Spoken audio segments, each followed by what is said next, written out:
Серме бүгінгі өтетін тақырыбымыз ғарыш айлақ. Төмендегі сөздерді пайдаланып Байқоңыр сөзін сипаттаңдар. Осы жер планетасында, яғни Қазақстанда ғарыш айлақ бар. Ол жақта алғашқы адамзат, яғни Юрий Алексеевич Гагарин ұшқан екен. Мәуленов 1922 жылы дүниеге келіп, 1993 жылы дүниеден озған ақын, жазушы, аудармашы. Қостанай облысы Жангелдин ауданында дүниеге келген. Жазушы балаларға арналған барлаушы бала, құлыншақ, бала жолбарыс, қорқақ торпақ, тағы басқа өлеңдер мен әңгімелер жазған. Бізге енді Сырбай Мәуленовтың Байқоңыр деген өлеңі беріліпті, оқып көрейік. Күтіп күнін жаңа бір көп сарғайып шөл жатты. Байқоңырдан корабль жұлдыздарға жол тартты.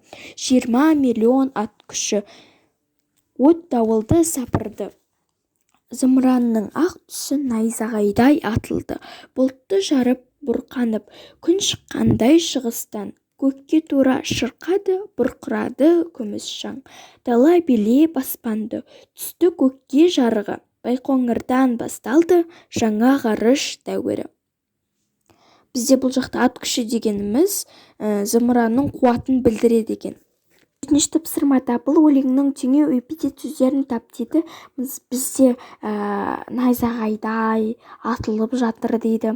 Және күнге қарай шыққан кезде күннің орнына осы астында тұрған от бар ғой, сол шығыс үстіге қарай көтеріліп, бізге андай күн болып көрінді деп тұр. Білгенге маржан. Байқоңыр ғарыш айлағы Қызылорда облысының Төретам ауылына жақын жерде орналасқан. Адамзат баласының ғарышқа жолы осы Байқоңырдан басталады. Сондықтан Байқоңыр жұлдызды қала деп аталып кеткен. Тапсырма енді ол бізге айтылып тұр. Кестеме жұмысты орындаңдар дейді. Хабарландыруды астында хабарландыруды оқыңдар дейді. Хабарландыруда бізде сіздерді ғарыш кемемен саяхаттауға шақырамыз.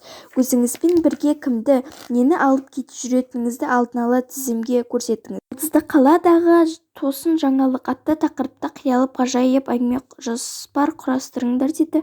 Мұғалімнің көмегімен жоспар бөліктерінің менің ойымша қазір жоспар құрмай-ақ қойып, фантастика деп айтсақ болады, сіздердің тілдеріңізбен.